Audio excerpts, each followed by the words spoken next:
Repeat after me. I state your name. Having been chosen to serve as state your position of the Population Development Club Federation of Cagayan de Oro,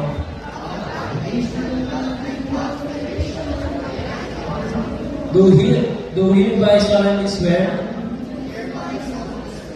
to faithfully perform my duties and responsibilities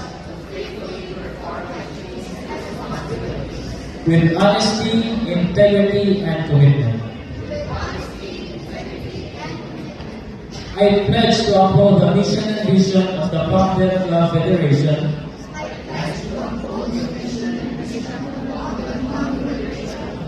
to promote adolescent health and youth empowerment, and to be a role model in advocating for population and development programs.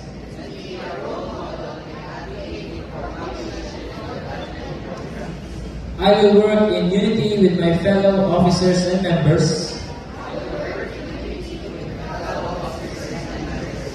respect the rights and dignity of others,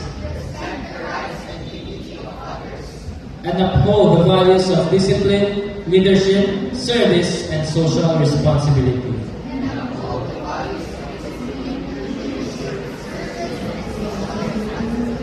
So help me God. Okay, congratulations, Pop.